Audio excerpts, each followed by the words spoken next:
स्वतंत्र दिशा न्यूज़पेपर 18 वर्ष पूर्व 2 अक्टूबर 1998 को शुरुआत हुई थी। एक सकारात्मक सोच के साथ मोतीनगर विधानसभा क्षेत्र से इसकी शुरुआत हुई।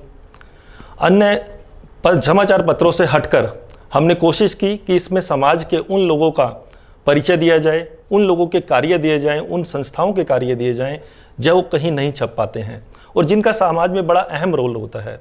इसी सकारात्मक सोच के साथ चलते हुए हमने इस अखबार को न केवल दिल्ली बल्कि सोशल मीडिया के माध्यम से देश भर में पहुंचाया। आज स्वतंत्रदिशा.com की जो शुरुआत होने जा रही है उसके पीछे भी यही उद्देश्य है। समाज में अनेक ऐसे व्यक्ति हैं जिनका कार्य बहुत ऊंचे स्तर पर है, लेकिन किन्हीं कारणों से वो सामने नहीं आ पाते। हमारी कोशिश है कि ऐसे शख्सियत को समाज के सामने लाना जिनके कार्यों से उन्होंने तो एक मुकाम हासिल किया ही है, वो दूसरों के लिए भी प्रेरणा स्रोत हैं। आज हम एक ऐसी ही शख्सियत श्रीमती मंजू सिंघल जी से आपका परिचय कराने जा रहे हैं। आपके अंदर समाज सेवा की अद्भुत इच्छा शक्ति है। आप हंसमुख, मिलनसार, सौम्य व्यक्तित्व की धनी महिला हैं। आपका जन्म वेस्ट पंजाबी बाग के एक समृद्ध और संस्कारी परिवार में हुआ और बचपन से ही आप बड़ी होनहार रही।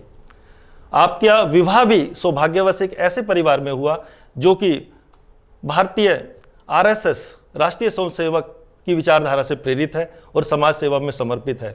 विवाह के उपरांत आप उस परिवार में आपके समाज सेवा की जो भावना आपके अंदर थी उसको एक पंख मिले और आपने उन पंखों की ऊंचाइयों पर उड़ना चालू किया और समाज सेवा में अपना एक मुकाम बनाया। आइए हम मिलते हैं श्रीमती मंजू सिंघल जी से, उनके बारे में विस्तार से जानते हैं, उनके बहुआयामी व्यक्तित्व के बारे में जानते हैं। मंजू सिंघल जी, आपका स्वागत है हमारे स्टूडियो में। मंजू जी, आपके बचपन के बारे में, आपकी शिक्षा के बारे में, आपके परिवार के बारे में सबसे पहले हम जानना चाहेंगे। मेरा जन्म दिल्ली में ही हुआ जी। जैसे कि मैं अपने 6 भाई बहनों में सबसे छोटी हूँ जी। तो लाडली भी रही, तो बचपन भी मेरा बहुत ही अच्छा गुजरा। और परिवार एक हमारा शुरू से ही संयुक्त परिवार रहा कि जिसमें हम लोग चाचा ताए सब साथ में ही रहते थे। तो पापा की भी, चाचा की फैमिली भी साथ में ही रहती थी। तो हमें शुरू से ही ये चीज़ हमें अच्छी लगी कि कैसे एक संयुक्त परिवार में रहना है, कैसे सबके साथ मिल कर के रहना है। तो ये भाव शुरू से ही था कि सबके साथ सबकी हेल्प करते हुए चलना है। तो धीरे धीरे अगर हम इसी सोच के साथ आगे बढ़ेंगे तो हमारे अंदर संस्कार भी अच्छे रहेंगे और जो रहे। और बहुत अच्छा लगता है कि आज हम कि इस ज़माने में भी आज तक मेरा परिवार एक संयुक्त परिवार है। बहुत अच्छी बात है कि आपको संस्कार ये परिवार से मिले समाज सेवा के। आपकी अपनी शिक्षा के बारे में कुछ बताइए कि आपकी एजुकेशन कहाँ से हुई और बचपन में किस तरीके से आपका। मेरी स्कूलिंग घर के बिल्कुल सामने ही एक स्कूल है, NC जिंदा पब्लिक स्कूल, वेस्ट पंजाबी बाग जी। और मैंने नर्सरी टू 12th वहीं से किया। और जैसा कि ये था कि घर के बिल्कुल पास है स्कूल, तो हमें ज़्यादा दिक्कत भी नहीं आई कि हमें कन्वेंस की प्रॉब्लम आ रही है या वैसे है। लेकिन जैसे हमारे स्कूल में बहुत सारी करिकुलर एक्टिविटीज़ होती थी तो मेरा मन रहता था कि मैं सब में पार्टिसिपेट करूं। शुरू से ही गायन में बहुत ज़्यादा रुचि रही, डांस में रुचि रही, स्पोर्ट्स में सबसे आगे रहे और पढ़ाई में भी मतलब ऐसा था कि फर्स्ट नहीं आए तो हाँ सेकंड थर्ड तक आते रहे क्लास में। तो बहुत अच्छा रहा। स्कूल का भी एक स्कूल की एक मैगजीन निकलती थी हमारे स्कूल की, मुझे अब तक याद है। उस मैगजीन में एक कॉलम होता था, होनहार बिरवान के होत चिकने पात। तो मुझे आज भी उस बात को लेकर के खुशी होती है कि मेरा उसमें नाम आया था। तो उन लोगों ने इस चीज़ को बहुत ज़्यादा हाईलाइट किया था कि पूरे स्कूल में ऑलराउंडर एक बच्चा है जो स्पोर्ट्स में, म्यूज़िक में, डांस में, पढ़ाई में सब में आगे है और ये वो बच्चा है। तो पेरेंट्स को भी बहुत प्राउड फील हुआ और मुझे भी आज तक हो रहा है। बहुत अच्छी बात है कि जब बचपन से ही आपको ये सब संस्कार मिले। तो हम जानना चाहेंगे कि ये जो आप में समाज सेवा का एक जुनून है, मैं देखता हूँ जहाँ कहीं भी जाना होता है, मेरा भी कार्यक्रम में, तो अक्सर आप वहाँ उपस्थित होती हैं, आप तन मन धन से वहाँ सहयोग करती हैं। ये जुनून आप में कैसे पैदा हुआ? ये जुनून मुझ में आया 2003 में। जी। 2003 में मेरे हस्बैंड का एक बहुत क्रिटिकल एक्सीडेंट हुआ जिसमें जब एक डॉक्टर जब ये कह देता है कि अब इन्हें दवा की नहीं दुआ की ज़रूरत है, तो आप ये देखेंगे कि उस वक्त कोई पैसा काम नहीं आता। हमारे जितना भी बैंक बैलेंस है हम उसको भी दे करके दुआएं नहीं खरीद सकते। हम दुआएं खरीद सकते हैं अच्छे कार्य से, अच्छे काम करके। तो जिससे भी बात होती थी वो ये कहता था कि पंकज जी ने बहुत ज़्यादा, पंकज जी मेरे हस्बैंड हैं, उन्होंने बहुत ज़्यादा लोगों की मदद की हुई है, उसकी दुआ उसे लगेगी वो ठीक हो जाएंगे, उनकी दुआ उसे लगेगी वो ठीक हो जाएंगे। पर लेकिन अब ये जो खाता है, जो हमारा ये जो बैंक बैलेंस है दुआओं का जी, तो वो हमें अर्जित करना था उस वक्त, क्योंकि मुझे जो नोट थे, जो पैसे थे वो काम नहीं आ रहे थे, हमें चाहिए थी दुआएं। और यही हुआ कि उनके अच्छे कार्य हमारे आगे आए और वो बहुत जल्दी ठीक भी हो गए। लेकिन उसके बाद से जुनून हो गया कि भी अब बैंक बैलेंस से ज़्यादा हमें दुआओं का भी एक बैलेंस इकट्ठा करना है जो कभी भी हमारे काम आ सकता है। और इसी जुनून के साथ मैं आगे बढ़ी। पर कहते हैं कि फैमिली में जब जो होना होता है, बच्चे छोटे हैं, बच्चे भाई अपने ऊपर एकदम डिपेंडेंट नहीं हो सकते हैं अभी, तो धीरे धीरे घर से शुरू किया, गली से शुरू किया, फिर धीरे धीरे ये जुनून बढ़ा तो हम आगे बढ़े। आप इतना समाज में जाती हैं, निश्चित रूप से परिवार और बच्चों को इसका असर पड़ता होगा। क्या आप उससे पूरा कंप्रोमाइज़ करना पड़ता है या आप उसको मैनेज कैसे करती हैं? देखिए, ये मैं यही कहूँगी कि हर परिवार का एक शेड्यूल होता है टाइम का। मेरे परिवार का शेड्यूल शुरू से ये रहा कि सुबह जल्दी उठना है, आप 5 बजे सुबह उठ जाएंगे, बच्चे पौने 7 बजे स्कूल चले गए, हस्बैंड 8 बजे फैक्ट्री चले गए, तो हम उसके बाद बिल्कुल खाली हैं। 3:30 बजे बच्चे घर आएंगे, तो वो वक्त जो होता है, जो लेडीज़ का टाइम होता है गॉसिप्स का, टीवी देखने का, फ़ोन पर बात करने का, तो वो टाइम जो है अगर हम अच्छे समाज के कार्य में लगा करके, तो मुझे नहीं लगता कि मेरी फैमिली कभी सफ़र करी है इस चीज़ के लिए या मुझे कोई दिक्कत आई है इस चीज़ के लिए। और फिर रही बात समाज की, तो समाज ने भी पूरा सपोर्ट किया है। अगर आज मैं ये कहती हूँ कि भी मुझे यहाँ पर, अगर मेरे ससुराल में मुझे ज़रा सा काम है, मुझे मेरी फैमिली में काम है, तो कोई भी इस तरीके का एटमॉस्फेयर मुझे नहीं मिला कि किसी ने कहा नहीं तुम फैमिली छोड़ो और तुम्हें यहाँ आना बहुत ज़रूरी है। तो पर समाज में भी मुझे एक इतना अच्छा परिवार मिला कि जो मुझे समझे, मेरी ज़रूरतों को समझे और मेरी फैमिली को समझे। और फैमिली ने भी पूरा सपोर्ट किया, उन्होंने ये कहा कि नहीं हम मैनेज कर लेंगे, आप जाओ। गुड। मंजू जी, अक्सर देखा गया है कि महिलाओं को, समाज में लड़कियों को उतनी तवज्जो नहीं दी जाती। आजकल परिवार में लड़कियों को बहुत लाड प्यार से पाला जाता है, लेकिन काफ़ी पाबंदियां होती हैं, काफ़ी उनके ऊपर रोक टोक होती है अगर एज़ कम्पेयर टू बॉयज़ हम देखें। उसके बावजूद भी आप जो समाज में इतना आई हैं, इतना काम कर रही हैं, तो इसका क्या रीज़न है? आपने कभी ऐसा महसूस किया कि एक महिला होते हुए आपको कहीं कोई तकलीफ़ आई हो परिवार की तरफ से, अपने, चाहे वो आपके पीहर की बात हो, चाहे ससुराल की बात हो, कभी ऐसा महसूस किया? नहीं, वैसे तो ये बात तो पहले की हो गई कि लड़कियों को हम बराबरी का दर्जा नहीं देते थे जी। एक, लेकिन आज हम ये देख रहे हैं कि लड़कियों में जो एजुकेशन की लाइन आई है, जो लड़कियां पढ़ लिख रही हैं, तो हमें सबसे पहले तो ये पता चल रहा है कि एजुकेशन से हमारे अंदर हमारे लिए क्या अच्छा है, क्या बुरा है, उसकी समझ हमारे में आई है जी। फिर हमारे साथ साथ हमारी फैमिली ने भी थोड़ा सा इस चीज़ को समझा है कि लड़कियां और लड़कों में ज़्यादा फ़र्क नहीं है। लेकिन जो एक आप ये देखेंगे कि नेचुरल फ़र्क है जो जी, वो तो है ही। और ऐसा नहीं है कि हमें लड़कियों को संस्कारी नहीं करना या लड़कों को संस्कारी नहीं करना या सिर्फ लड़कियों को संस्कारी करना है, तो वो है जो फ़र्क है, जो उन्हें अलग तरीके से हमें संस्कारी बनाना है लड़कों को, कि हमें लड़कियों की रिस्पेक्ट करनी है, हमें बड़ों की रिस्पेक्ट करनी है। लड़कियों को हमें अलग तरीके से संस्कारी बनाना है कि हमें कब बाहर निकलना है, कैसे बाहर निकलना है। कुछ दायरे हैं जो सभी को इतने अच्छे अवसर नहीं मिल पाते ना, जो ये आप एक्सेप्शन हो गई। मैं ओवरऑल बात कर रहा हूँ कि अगर वो सबको देखें तो क्या अभी भी हम ऐसा समझते हैं, ऐसा कुछ है? तो ऐसा जरूरी नहीं है कि आप घर से बाहर निकल के ही सोशल वर्क कर सकती हैं जी। आप घर से भी कर सकती हैं। अगर आपके अंदर जज्बा है किसी की मदद करने का, अगर आपका मन करता है कि मैं किसी की मदद करूं, तो आप घर से ही शुरू कर सकती हैं। आपके पास अगर कोई मेड आ रही है, आप उसकी लड़की को बुलाएं अपने पास, 2 घंटे उसे पढ़ाएं। उसे अगर आप साक्षर करती हैं तो आप ये देखेंगे कि उसका परिवार पूरा साक्षर होगा, उसको अच्छे भले की समझ आएगी। इसके अंदर आपका एक भी पैसा नहीं लगा, इसके अंदर आपको न घर से बाहर जाना पड़ा, लेकिन आपने एक बहुत अच्छा काम कर दिया।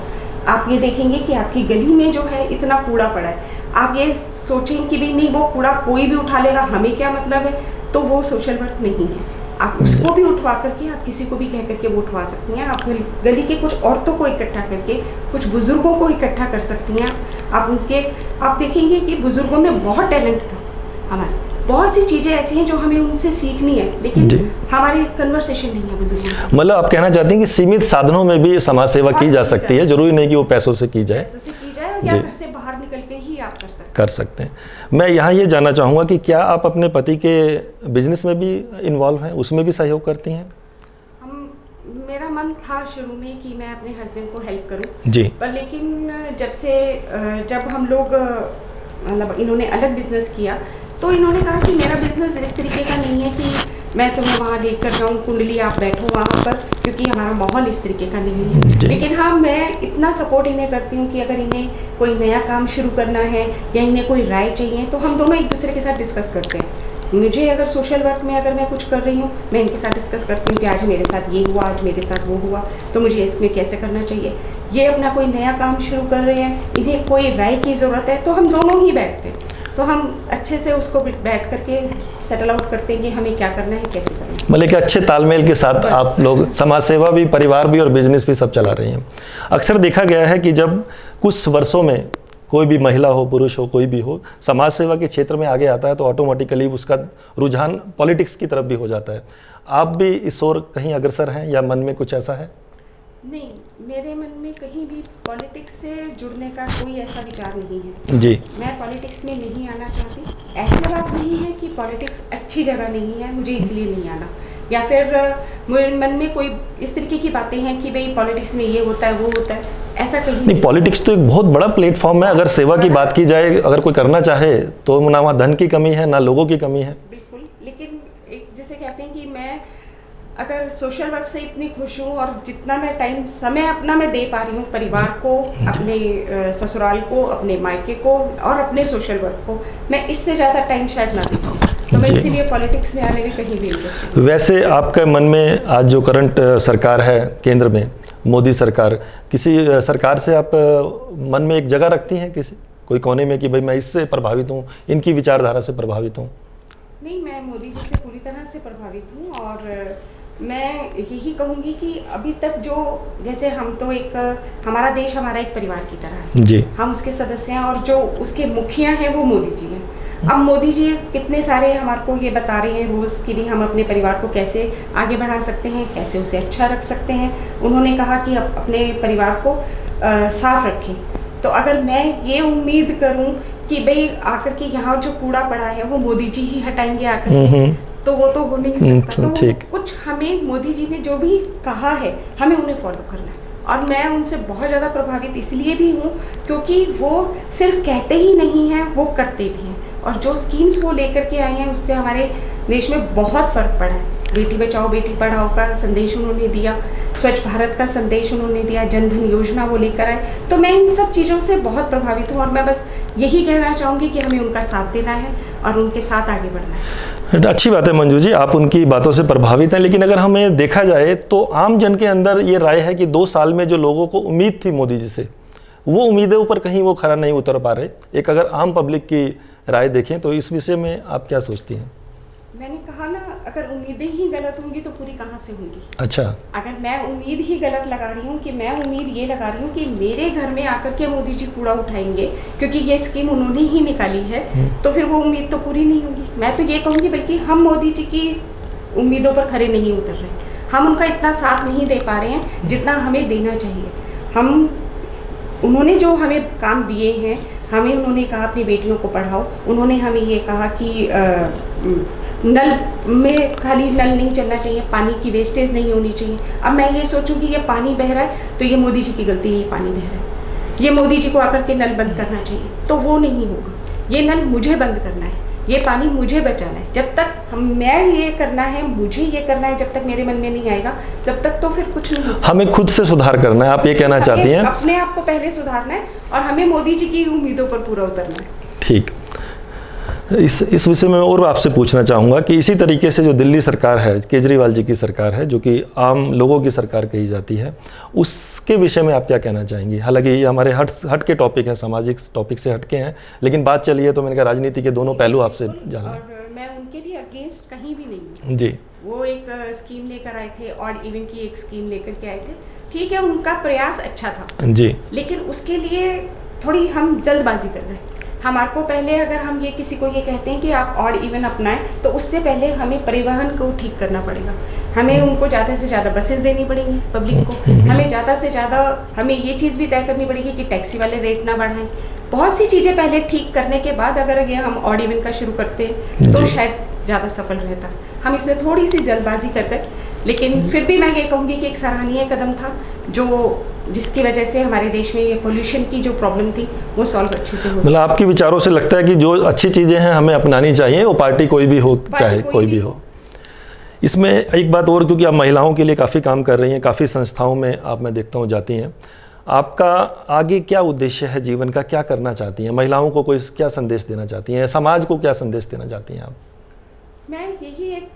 मैं तो खुद से अगर मैं ये चाहूँ तो मैं ये चाहती हूँ कि मैं जैसे सेवा कर रही हूँ सबकी, मैं वैसे करती रहूँ जी। बहुत ज़्यादा महत्वाकांक्षी मैं हूँ ही नहीं शुरू से जी। लेकिन मैं उन महिलाओं को मैं ये कहना चाहती हूँ कि जो अपने घरों में बैठी हैं, जो वो ये चाहती हैं कि भाई मुझे अच्छा काम करना है, लेकिन वो उन्हें प्लेटफॉर्म नहीं मिल रहा, उन्हें ये पता ही नहीं है कि मुझे क्या करना है। तो हमें जो हमारी NGOs हैं उन्हें कुछ ऐसे जागरूक प्रोग्राम या जागृति के प्रोग्राम करने पड़ेंगे, अवेयरनेस के, कि जिससे हम उन लेडीज़ को ये बता सकें कि सोशल वर्क एक बहुत बड़ा सिरदर्दी का काम नहीं है। ये एक सिर्फ, और आप देखेंगे कि एक बार अगर हम किसी की हेल्प करते हैं तो हमें इतना सुकून मिलता है उसमें कि हमें फिर आगे और प्रेरणा मिलती है हमें ये करने की। तो इसके लिए ज़रूरी नहीं है कि हम बड़े बड़े प्रोजेक्ट्स करें, इसके लिए ये ज़रूरी नहीं है कि हम कहीं पर तंबू गाड़ करके बैठें और वहाँ पर कुछ लोगों को बिठाएं।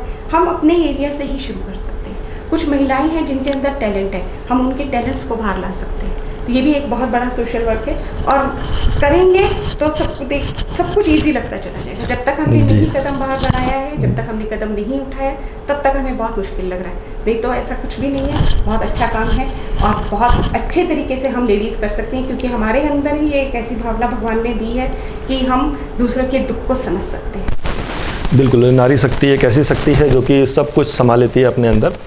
आप अखिल भारतीय अग्रवाल संगठन दिल्ली प्रदेश की चेयरमैन हैं। इसके अलावा अनेक संस्थाओं में, चाहे वो धर्म की बात हो, चाहे राजनीति की बात हो, चाहे शिक्षा की बात हो, चाहे स्वास्थ्य की बात हो, मैं देखा आपकी लिस्ट एक काफ़ी लंबी लिस्ट है जो आप संस्थाओं में जुड़ी हुई हैं। तो आप शुरुआत करें, अगर हम अग्रवाल संगठन में जो आप चेयरमैन हैं उसके बारे में हमें कुछ बताएं। आप उसमें कैसे जुड़ी हुई हैं, क्या करती हैं? ये अग्रवाल संगठन तो मैं ये कहूँगी कि एक बहुत ही अच्छा संगठन है, और इसमें इन लोगों ने जितने भी अग्रवाल परिवार के लोग हैं जी, मैं आज एक बनिया फैमिली से बिलोंग करती हूँ, मुझे कोई जानता ही नहीं है। अगर मैं दुनिया में आई एक बनिया परिवार से रही, एक व्यापारिक हमारा माहौल रहा, लेकिन हमें पता ही नहीं है कि और कौन लोग जो बनिया परिवार से हैं रिलेटेड, और कौन अच्छे लोग हैं जो बनिया समाज के जो अच्छे कार्य कर रहे हैं। लेकिन ये अग्रवाल संगठन है, उन्होंने ऐसे कई लोगों को संगठित किया कि जिसके अंदर हमारे वैश्य परिवार, हमारे अग्रवाल परिवार एकजुट होकर के देश के लिए कुछ कर रहे हैं, एकजुट होकर के समाज के लिए कुछ कर रहे हैं, जिससे हमें एक दूसरे के बारे में पता चले कि हम लोग हैं तो हमारी यूनिटी बहुत ज़्यादा है, हम लोगों के अंदर एकता बहुत है। तो ये चीज़ मुझे बहुत अच्छी लगी और इसी वजह से मैं इनके साथ जुड़ी और मुझे अच्छा लगा। आप और किन किन संस्थाओं में जुड़ी हुई हैं और उन संस्थाओं के क्या उद्देश्य हैं, कुछ उनके बारे में बताना चाहें? मैं कई संस्थाओं से जुड़ी हुई हूँ, कई NGOs के साथ मैंने काम किया, लेकिन जैसा कि विकलांग सेवा में मैंने देखा आपका काफ़ी इंटरेस्ट रहता है। ये हम लोग अनमोल मोती महिला सोसाइटी हमारी एक NGO है, जिससे हम लोग हर साल एक विकलांगों का एक बहुत बड़ा शिविर लगाते हैं जी। 2 दिन का ये शिविर होता है और जयपुर से आते हैं डॉक्टर्स, पूरा वर्कशॉप लगाते हैं। आप देखेंगे कि हम लोगों ने जब सबसे पहली बार ये शिविर लगाया तो हम सड़कों पर घूमे, हम लोगों ने देखा कि जो भिखारी जो भीख मांगते हैं कि उनके पैर नहीं है, हाथ नहीं है, हमने उन लोगों को इकट्ठा किया, हमने उन लोगों से बात की, उन लोगों को अपना एड्रेस दिया, किराया दिया, उन्हें बुलाया। अब जो बच्चा एक आप देखेंगे कि क्रॉल करता हुआ आ रहा है आपकी तरफ, और जब उसके पैर लग जाते हैं और वो पैरों से जब चलकर जाता है तो जो सुकून उस वक्त मिलता है, संतुष्टि मिलती है, तो वो कभी हम ये कहते हैं कि हमने इससे ज़्यादा अच्छा काम शायद हम नहीं कर सकते जी। तो ये हम बहुत अच्छा हमारा रहता है। एक हम गरीब कन्याओं की शादियाँ करते हैं। शादियाँ तो जोड़े तो भगवान ने बना करके भेज दिए, लेकिन उनको सूत्रधार हमें बनाया और ये मैं बहुत ज़्यादा शुक्रिया अदा करती हूँ भगवान का भी, उन संस्थाओं का भी जिनकी मैं हिस्सा बनती हूँ और जिनके माध्यम से मैं इतना अच्छा काम कर पाती हूँ कि लड़कियों को उनकी शादियाँ अच्छे ढंग से हो पाई, उनके रिवाजों के हिसाब से हो पाई, और हम उन्हें जितनी हमारी हेल्प थी, हमारी हैसियत थी, हमने उनकी हेल्प की। जी, आप जैसे इतनी संस्थाओं में जुड़ी हुई हैं, तो इसके अलावा कोई खुद भी कोई संस्था आप चलाती हैं? नहीं, मेरी अपनी कोई संस्था नहीं है जी। मेरे पास ऑफर्स बहुत आए कि भाई आप अपनी एक संस्था खोल लें, लेकिन अपनी एक संस्था खोलने का मतलब है कि मैं उसी में ही एक कुएं की मेंढक बनकर रह जाऊँ। मतलब इस समय आप सबके साथ जा सकती हैं। सबके साथ मिलकर के सारे काम करना चाहती हूँ। मैं ये नहीं चाहती कि भाई एक संस्था है, एक संस्था ने एक प्रोजेक्ट किया, 3 महीने घर बैठ गए आराम से, तो ऐसा नहीं है, क्योंकि सारी संस्थाएं सारे काम नहीं कर सकती जी। तो मुझे तो सबके साथ मिलकर के काम करना है, और मुझे किसी भी तरीके से ये नहीं मेरे मन में आना चाहिए कि बस सिर्फ मुझे अपनी संस्था को ही आगे बढ़ाना है, मैं आ जाती है उससे। ठीक, तो मुझे मैं नहीं चाहिए, हम चाहिए। बहुत अच्छे विचार हैं। एक आपसे और पूछना चाहूँगा कि आपकी ये हंसी का क्या राज है? हमेशा आप मुस्कुराती रहती हैं, खुश रहती हैं, इसका क्या राज है, ये भी बताइए, ताकि अन्य महिलाएं भी आपसे कुछ सीख ले सकें, उनका चेहरा भी खिला हुआ रहे।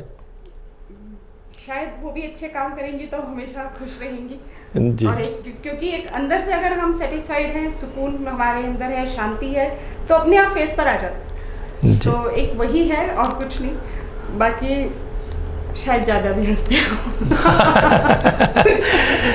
बहुत बहुत धन्यवाद मंजू जी, आप हमारे स्टूडियो आए, आपके विषय में हमने जाना। निश्चित रूप से अन्य लोग भी जब इस प्रोग्राम को देखेंगे तो उनको प्रेरणा मिलेगी। यही हमारा उद्देश्य है कि हमारी समाज की महिलाएं घरों से निकलें, समाज सेवा के कार्यों में लगें। जैसा कि मंजू जी ने बताया, ना केवल धन खर्च करके समाज सेवा की जा सकती है, ये समाज सेवा अपने घर में बैठे भी आप शुरुआत कर सकते हैं। घर की माई के बच्चों को पढ़ा के कर सकते हैं, घर के आसपास के माहौल को हरा भरा करके और स्वच्छ करके समाज सेवा कर सकते हैं। आपका बहुत बहुत धन्यवाद।